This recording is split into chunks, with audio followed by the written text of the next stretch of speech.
Hey everyone, welcome to Deep World's Age podcast. Today we are going to talk about most fascinating question and philosophical puzzles called the God's rock paradox. So the question goes something like this. Can God create a rock so heavy that even God cannot lift it? At first, this question seems like a playful riddle, but it actually digs deeper into profound theological and philosophical concepts. It challenges our understanding of omnipotence. What does it really mean to be all powerful? Can the idea of limitless power leads to contradictions? Today I'm going to take you on a journey through how different religions, traditions like Abrahamic and Dharmic faiths respond to this paradox. We'll also touch on the atheistic perspective and how this puzzle fits to secular philosophy. So, whether you're religious, spiritual, or a curious thinker, or even an atheist, get ready to dive deep into this. So let's start with Abrahamic religions. Abrahamic religions includes Christianity, Islam, and Judaism. This faith shares the belief in a single, all-powerful God. It means these are monotheistic religions. So it's particularly interesting to see how each of them addresses the question. So first, let's talk about Christianity. In Christianity, God is described as omnipotent, omniscient, and omnipresent.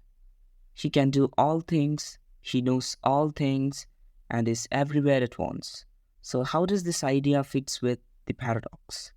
Theologians have long debated the limits of omnipotence, and many Christian scholars argue that God's power is not about doing the logically impossible.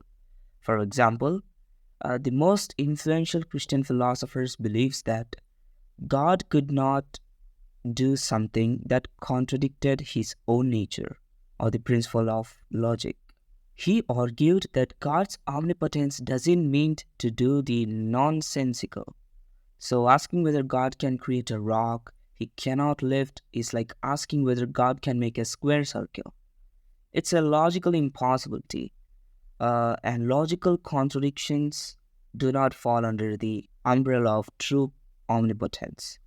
In this view, God's inability to create such a rock is not a limitation of his power, but rather an inconsistency of his nature.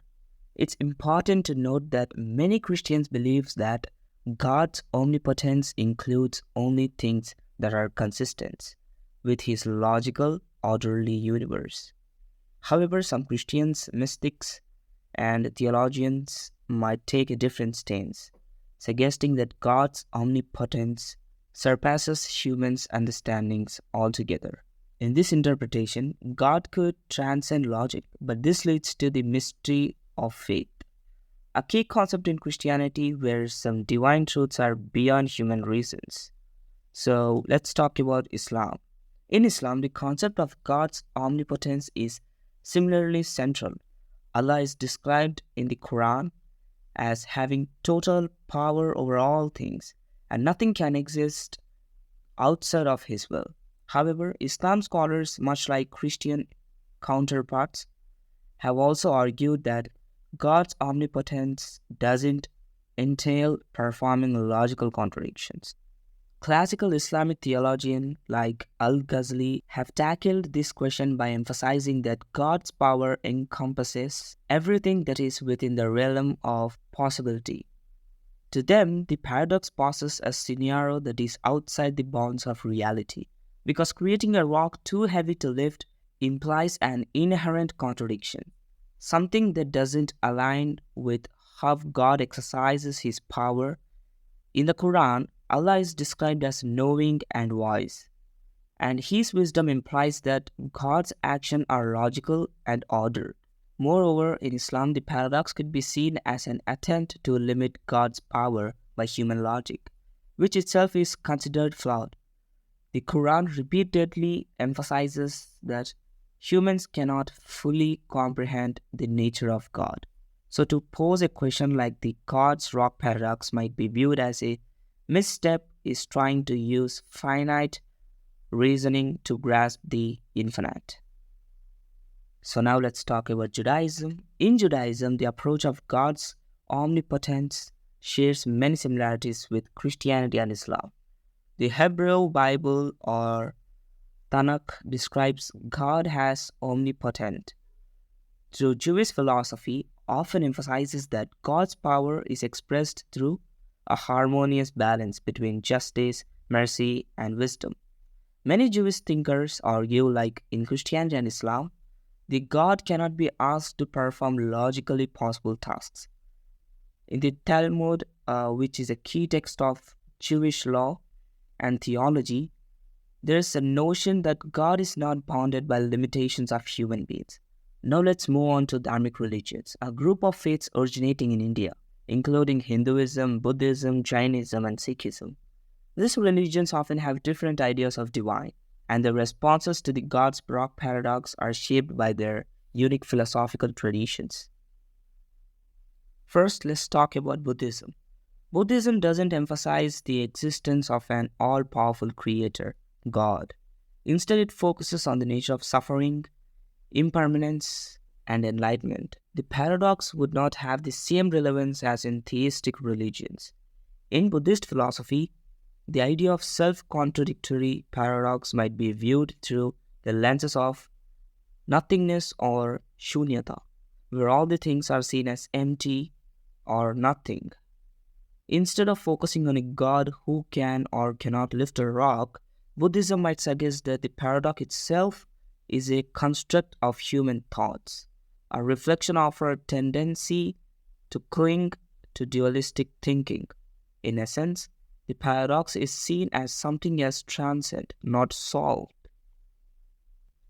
Similarly with Jainism. In Jainism, the universe is eternal and operates according to natural law, not the will of the creator God. Jainism teaches that all beings are subject to karma, and no supreme being controls the universe. As a result, the God's rock paradox would not apply within Jain philosophy, because there is no omnipotent God to test.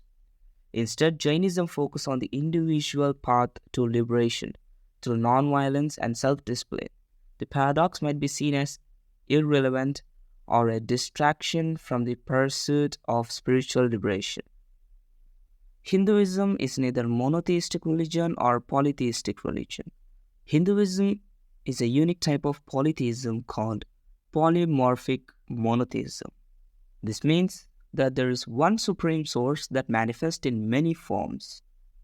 Hinduism offers a fascinating approach to the paradox because it views the divine as both formless and with form.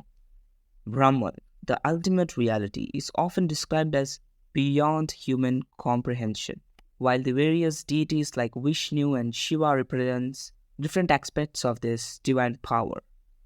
One way Hinduism might answer the paradox is by emphasizing that Brahman is not bounded by the limits of material world or human logic. In fact, many Hindu texts describe the divine as capable of paradoxical feats.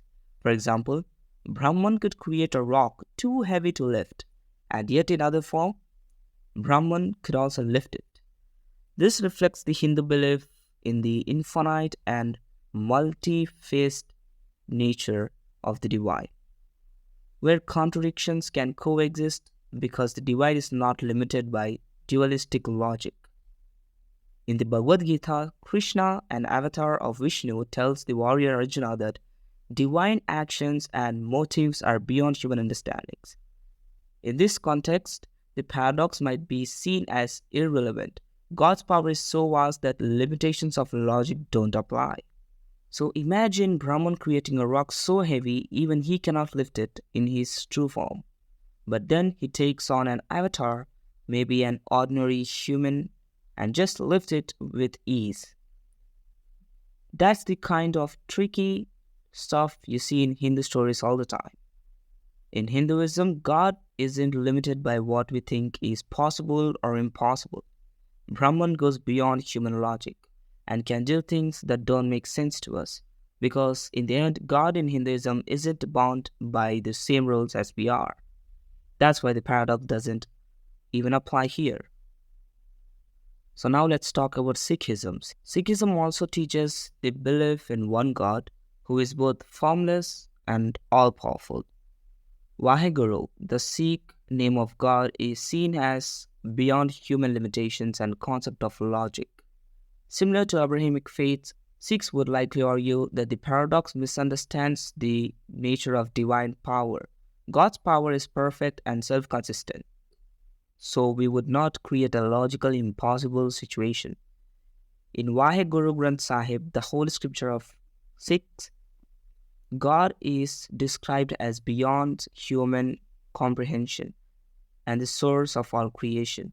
The paradox would be irrelevant to Sikhs because it relies on human logic, which is considered limited compared to divine wisdom. So now let's talk about the atheistic perspective, which offers a completely different angle on the God's rock paradox. For atheists, the paradox often serves a critique of the concept of an all-powerful God. From an atheistic viewpoint, the question highlights what they see as contradiction in the idea of omnipotence. If God can create a rock he cannot lift, he is not omnipotent. If he can create such a rock, he is also not omnipotent. Therefore, the paradox might be used by atheists to argue that the concept of an omnipotent being is logically inconsistent. Atheist philosophers might go further to say that the paradox exposes the limitations of human idea about God, since the notion of all-powerful being is inherently contradictory. They argue it's more reasonable to reject the existence of such a being altogether. For many atheists, the paradox is not a genuine problem to solve, but rather a tool to deconstruct the idea of omnipotence. So there you have it, the God's rock paradox explored through the lenses of different religions and atheism. What's clear is that this paradox challenges us to think about the limits of human logic and how we conceive of divine power. For some, it's a reminder of the mystery and incomprehensibility of God. For others, it's a reason to question the very idea of omnipotence. Thanks for joining me in this philosophical journey. If you found this episode interesting, don't forget to subscribe to the podcast for more deep dives into fascinating topics like who are we, what is the purpose of life, who created the universe, if God created the universe, then who created the God? So I'll catch you next time with one more interesting topic. Until then, keep questioning, keep exploring.